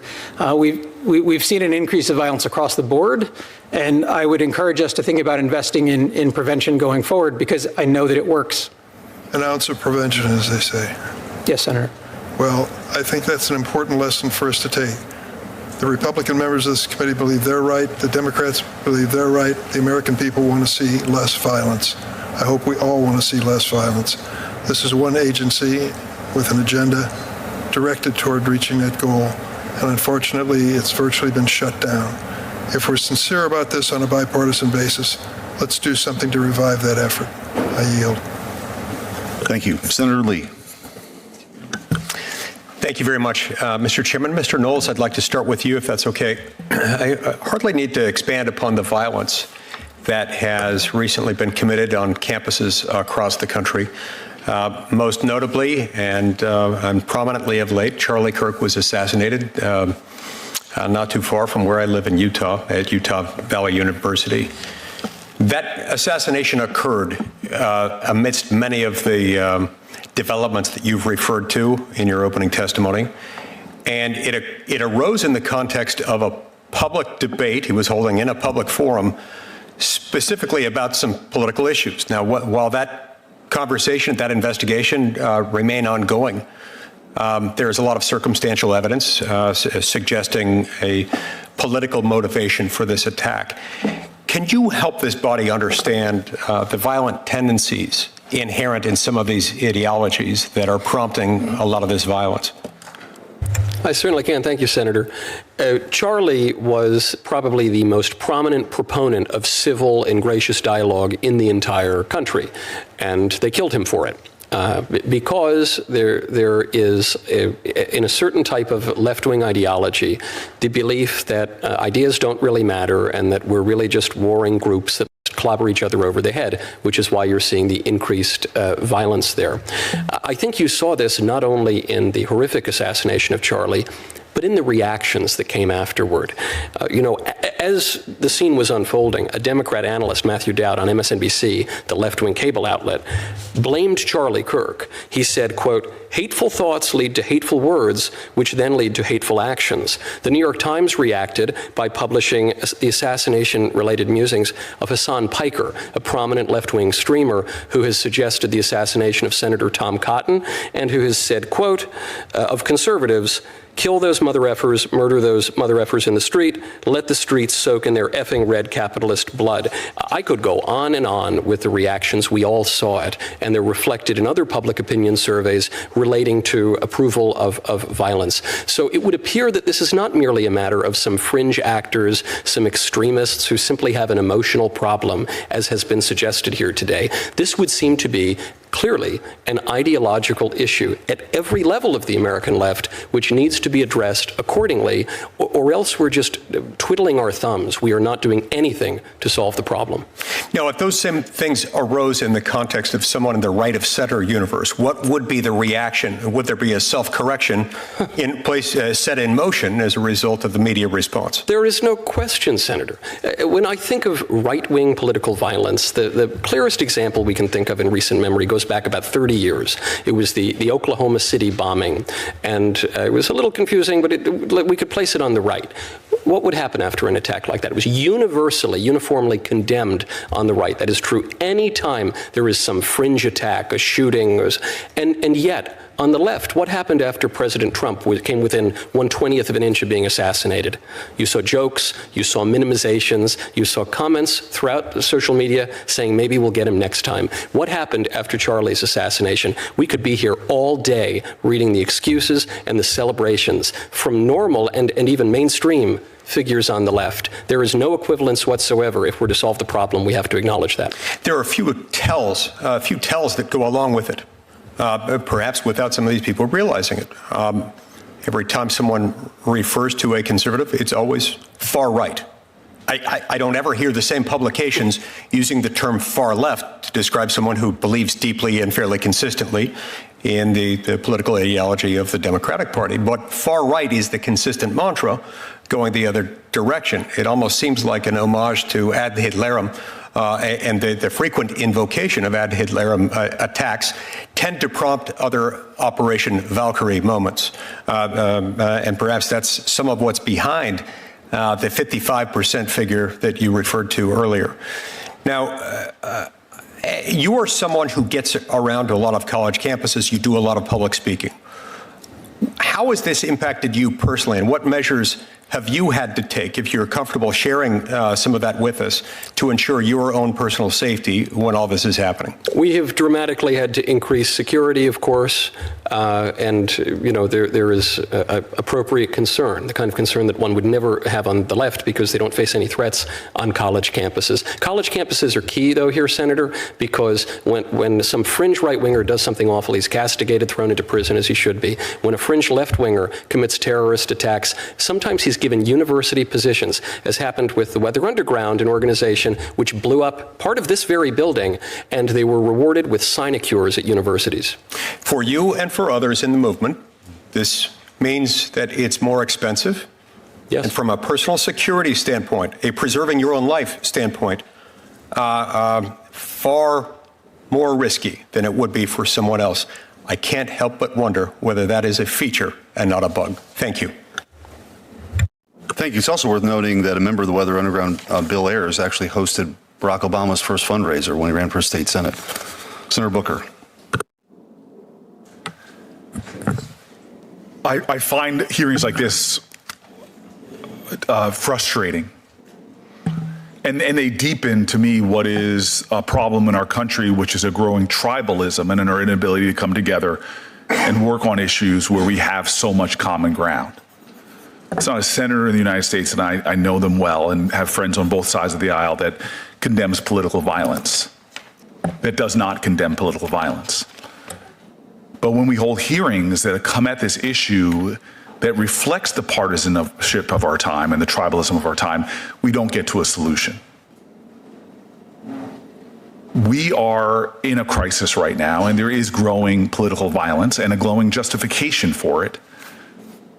But I find it stunning that the way we talk about it seems more about grievance politics and trying to score points than actually getting to the root of what is an American problem. And it frustrates me when that is so transparent and clear, especially when we don't talk about people on our own side of the aisle. Chuck Schumer was very wrong in what he said, and my colleague held up the quote. I've actually seen that quote. I've lost count of how many times my colleagues have raised that quote. But you know what they never say? Is that he came out and apologized for it. That Chuck Schumer, using self-interrogation, said, I was wrong. I've never seen the President of the United States, who has spoken about punching people in the face, who has said a lot of violent rhetoric, has never given that type of self-interrogation.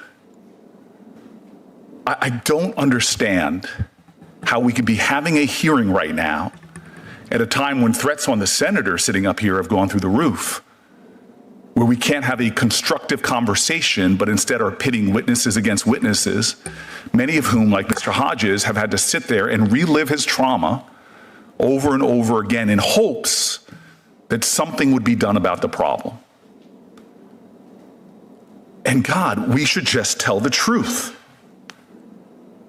There is political violence. Extremists who have left-wing ideologies and right-wing ideologies. To say it's just one and not the other is to deepen the problem.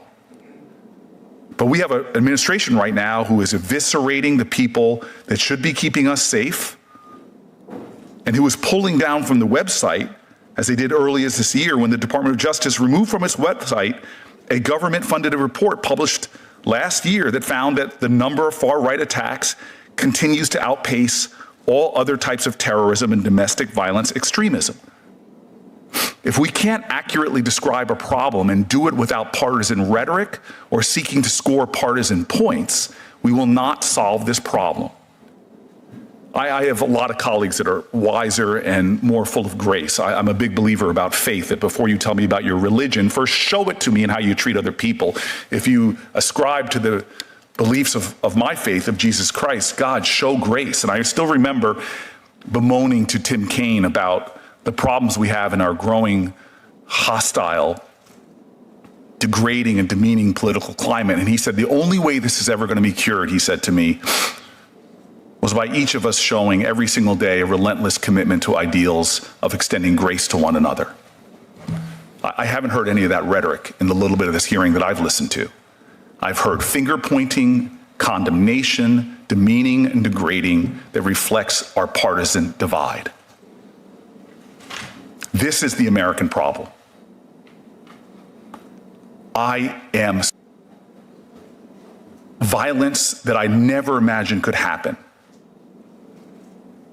And yet we have an inability to name it and condemn it and commit ourselves to doing something about it.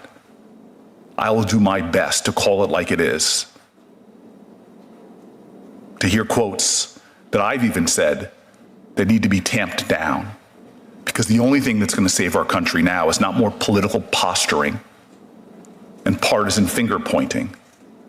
The only thing that's going to get us out of this condition is for courageous leaders in both parties to start standing up and extending grace and self-introspection.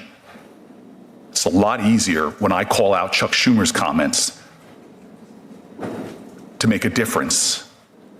And God, I wish I'd see more of my colleagues being willing to call out the President of the United States for his outrageous comments as well. Thank you. Senator Blackburn. Thank you, Mr. Chairman. Thank you to each of you for being here today, and to our law enforcement that is here. We thank you for your service. Mr. Knowles, I do want to come to you, and it is wonderful to have you here with us today, and we appreciate that you're a Nashville resident, have been there for several years now, and I want to return to the topic of the assassination of Charlie Kirk. And one of the things that was quite disturbing to me was quotes that came from activist professors. And we had in Tennessee 3 professors that made just horrendous statements. 2 have been terminated. 1 is going through a termination hearing at this point. An assistant dean at MTSU posted on Facebook, "Looks like old Charlie spoke his fate into existence. Hate begets hate. Zero sympathy." There was an assistant professor at the University of Tennessee, and their post referenced Charlie Kirk, and it was, "The world is better off without him in it, even those who are claiming to be sad for his wife and kids. His kids are better off living in a world without a disgusting psychopath like him and his wife." And then an English professor at Cumberland University posted on Facebook, "Crying about a Nazi getting shot while staying silent about the school shooting in Colorado today is peak Republican." Now, I believe that people that praise violence should not be anywhere near our children. I do not know of a parent that wants their child to be receiving instruction from an individual who glorifies and applauds brutal murder and the murder of a husband, a father, the murder of someone who believes, like me, that our nation has been kept free because we believe in robust, respectful, bipartisan debate. And I would like for you to talk for just a minute about what is happening in higher education and the role that seems to be playing in some of this violence and violent rhetoric. I think you make a marvelous point, Senator. You cannot possibly expect a parent to send their children to a school where the professors might endeavor to kill half the students. It would be like, going to a restaurant with the assumption that the waiters want to poison half the customers or something like that. You can't go to a hospital where the nurses want to kill half the patients. It's just, you cannot operate a society that way. That is obviously beyond the pale. And if you are to permit that kind of speech into the marketplace of ideas, it doesn't have the effect of expanding the marketplace of ideas. It actually shrinks the marketplace of ideas. This is why the First Amendment obviously prohibits things like direct threats or obscenity or fighting words, because these are forms of speech that actually undermine rational discourse. I think Senator Booker made a good point just a moment ago when he said we have to self-examine, we have to be introspective. And, I can't help but think of a line today. Jay Jones has the vision, commitment, and integrity to keep families safe and make sure every Virginian gets a fair shake in the justice system. I'll be working every day to ensure Jay wins this race. That's the endorsement of Senator Booker for a man who would seek to be the Attorney General of Virginia. This is a man who, if people have not been reading the news, has called for a Republican to be murdered, for his children to be murdered, for the children to die in their mother's arms in order to persuade the Republican to change his policy views, and a man who says that he would urinate on the graves of multiple Republicans. Senator Booker, in this spirit of introspection, is standing by this endorsement. So I suppose I would invite... and hold such views as I put on the posters behind me, and that parents are then having to address those issues with their kids. Thank you, Mr. Chairman. Thank you. Senator Padilla. Thank you, Mr. Chairman. I just want to join all my colleagues in the stance that political violence is never acceptable. It should be denounced at every turn, regardless of where it comes from. We've seen what happens when violence becomes a political tool. It's not protests. It becomes an attack on our very democracy itself, and it strikes at the principle that political change in this country should happen through healthy, rigorous debate and at the ballot box, not through fear or intimidation. And while political violence is rare, its impact is profound. Now, I want to ask a question specifically in the context of threats and intimidation that becomes aimed at public officials, and those are more than just personal attacks. They're attempts to make people too afraid to serve. We've seen that danger spread not just from members of Congress and state officials, local elected officials, but to judges and election workers now too. Now, protecting those who uphold our democratic system should not be controversial. Democratic system should not be controversial. Mr. Braniff, what does current research show about the surge in threats to members of Congress since 2017, and how can Congress strengthen threat assessment capacity without chilling legitimate speech? Thank you, Senator.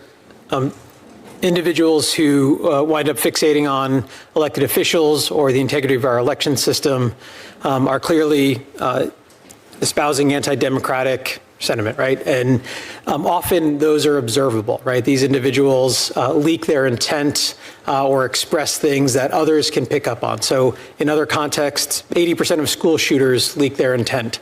About 50% of mass casualty attackers leak their intent, right? So there's often these indications that someone is starting to self-medicate on the idea of violence. And that's an opportunity to do an intervention. And unfortunately, the U.S. Secret Service is, of course, an exceptional organization when it comes to behavioral threat assessment and management.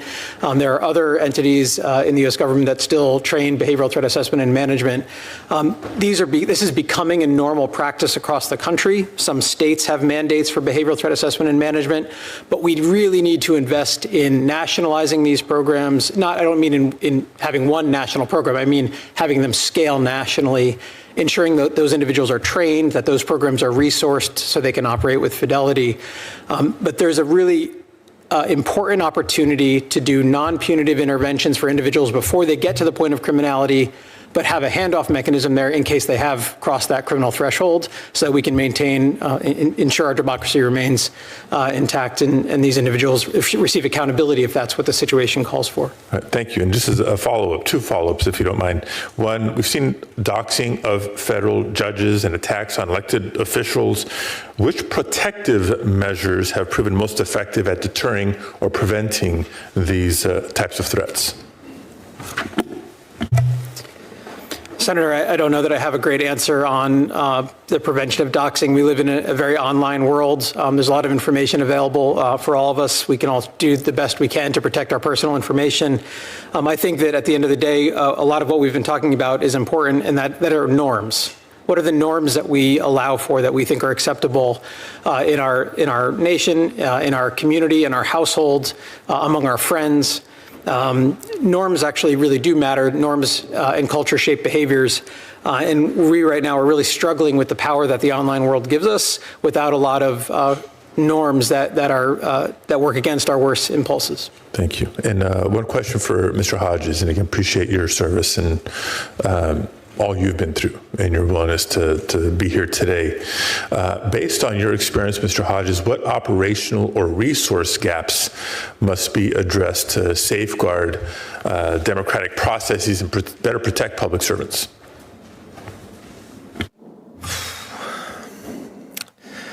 That's an excellent question. I'm just a regular old patrol officer. I'm not in the meetings of management. I don't have the bird's eye view. I don't know. I don't know what resources we can dedicate to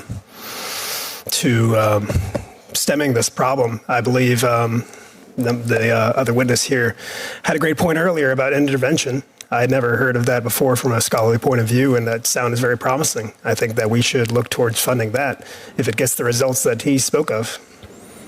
Okay. Thank you. And I know my time is up, Mr. Chairman. I just offer and invite in closing that we as members of the committee, members of the Senate, as an entire body can do a whole lot of good by leading by example. Thank you. Senator Hawley. Thank you very much, Mr. Chairman. Thanks for calling this hearing on such an important topic. Sadly, it's very, very timely. Mr. Braniff, can I just start with you? Actually, just want to follow up on something you were just saying to Senator Padilla. So I wasn't quite clear from your answer to him. You're anti-doxing or pro-doxing? Anti-doxing, Senator. So, and you were talking about norms, that we're struggling with norms now around the internet and what is public and what not. Did I hear that correctly?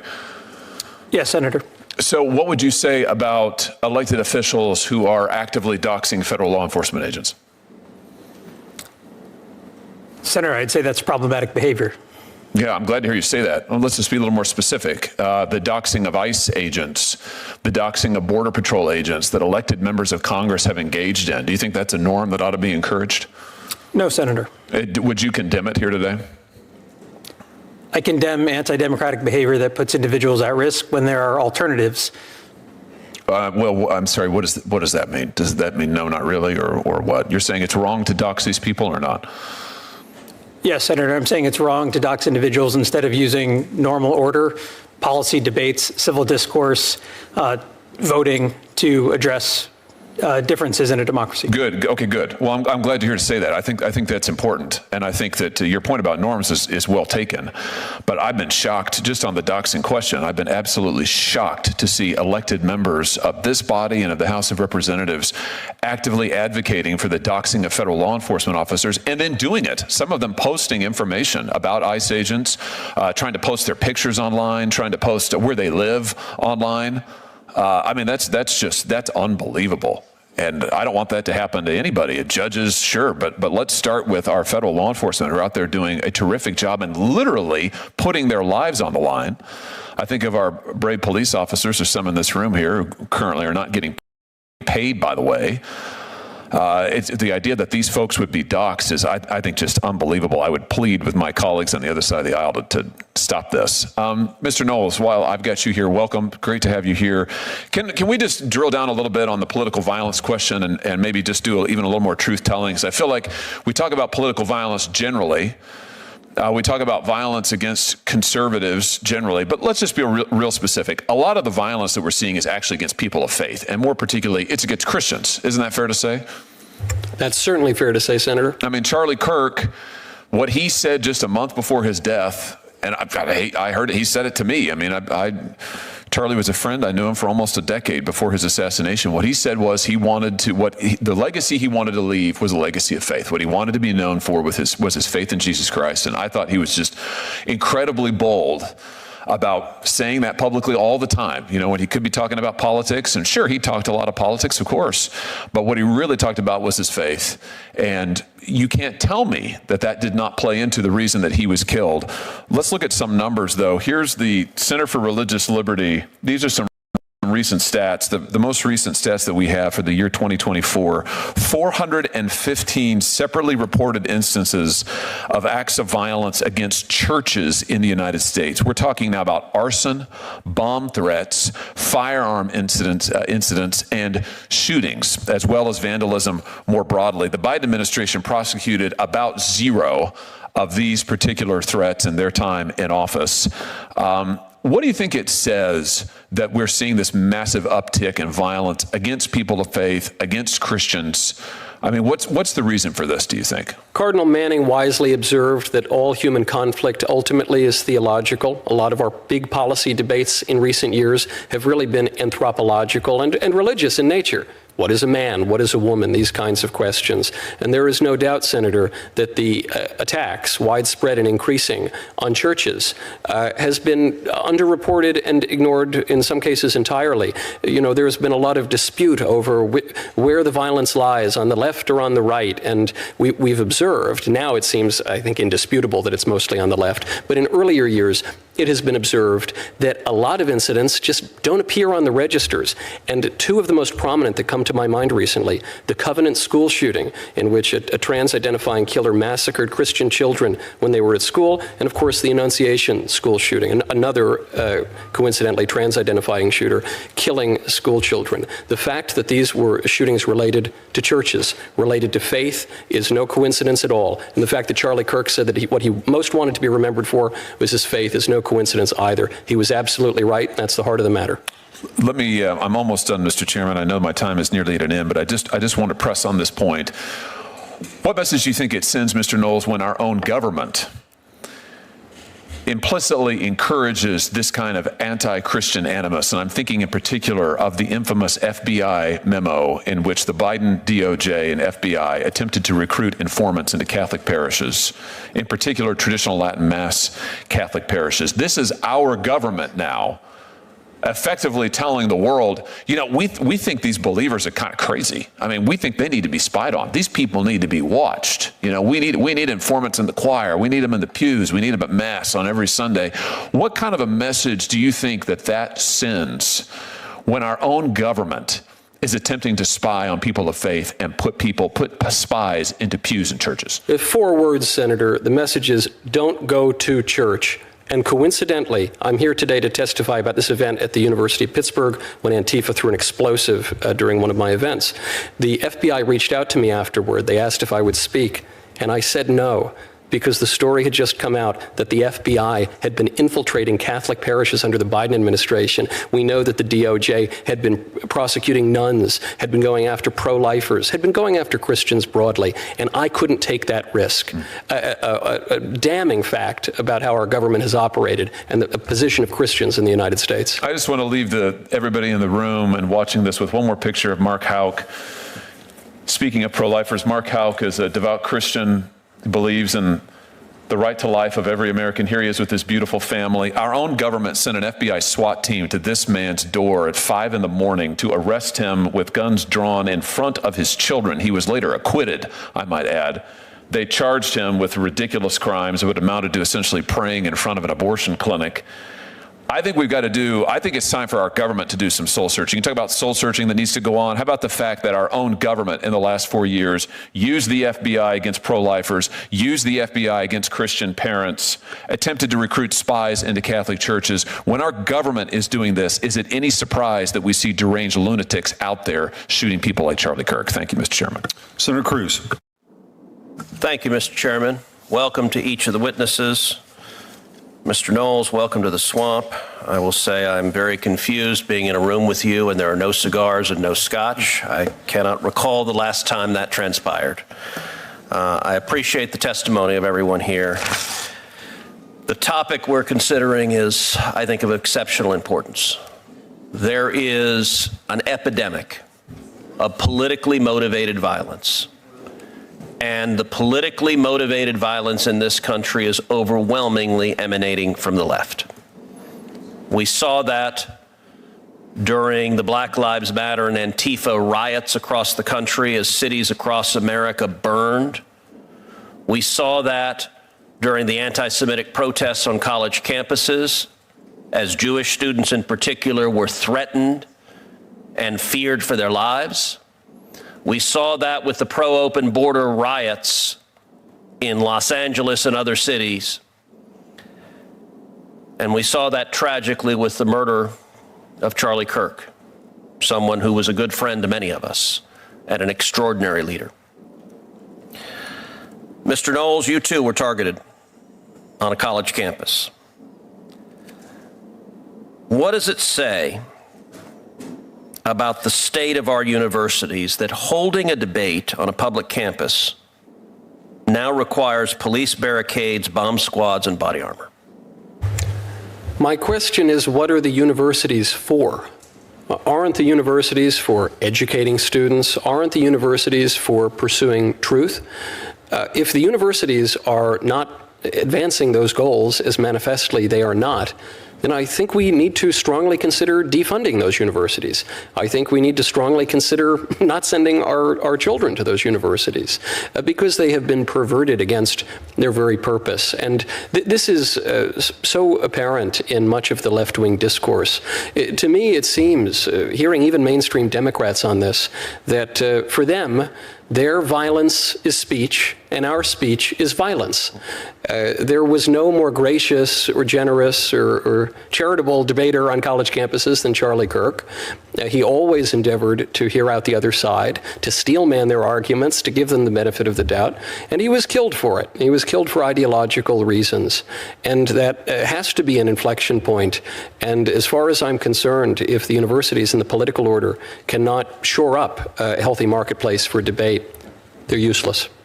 Look, I think you are absolutely right. I think our universities are failing profoundly in that regard.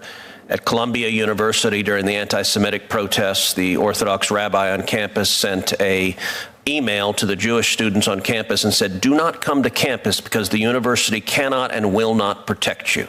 That is a fundamental abdication of their most essential responsibility, which is to protect their students. And Columbia refused to protect them because ideologically they sided with the violent protesters. And let me ask, the attack on your event, was that a spontaneous protest or was it organized, planned, and well-funded?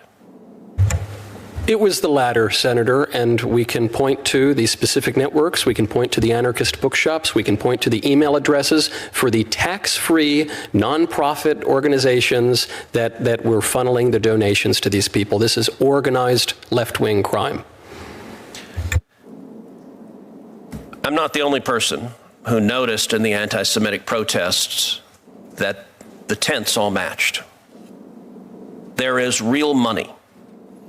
There is real money, and it is many of the same networks, unfortunately, whether they are open border radicals, whether they are anti-capitalist communists, whether they are jihadists. The funding is steady and significant.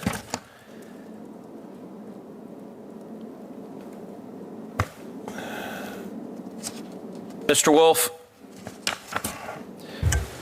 in 2020, under your leadership, DHS officers stood on the front lines in Portland, facing more than 100 consecutive nights of siege against the Marco Hatfield Federal Courthouse. Officers were assaulted with commercial-grade fireworks, lasers, and Molotov cocktails. Were those random outbursts, or were they coordinated, resourced operations with strategy, logistics, and financing behind them? Oh, without a doubt, Senator, they were coordinated. I had the chance to visit Portland during the middle of that 100-day period. And from the Hatfield Courthouse where I was, you could see into the park below tents, a lot of them, a lot of tents. And I asked my federal officers at the time, what's in the tents?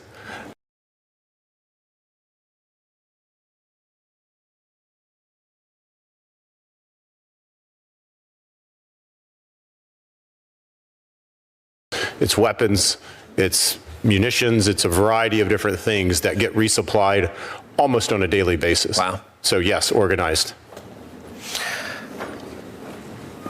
These same checkbooks are funding the chaos in Minneapolis, in Portland, in Los Angeles. It's why I've introduced the Stop Funders Act. The Stop Funders Act adds rioting as a predicate offense to RICO, to enable the Department of Justice to use the full tools that have been directed at the mafia to go after the corrupt enterprise. Because at the end of the day, the thug who is engaged in violence is committing criminal acts, but the billionaire who is trying to tear down this country by writing checks to fund it bears, in many ways, far greater responsibility. Mr. Wolf, in your judgment, would passing the Stop Funders Act, adding rioting as a predicate act to RICO, assist DOJ in going after and stopping these coordinated, politically motivated acts of violence? Yeah, absolutely it would. And happy to say that America First Policy Institute has endorsed that piece of legislation as well, because you have to understand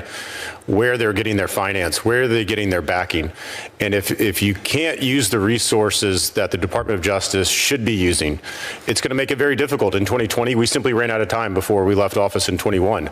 It's my understanding the Department of Justice and FBI are looking into this financing. So giving them additional quivers in their bag, I think would be very good. Thank you. Thank you, Senator Cruz. So I want to thank all the witnesses for being here today and for your testimony. Written questions for them may be submitted for the record until Tuesday, November 4th.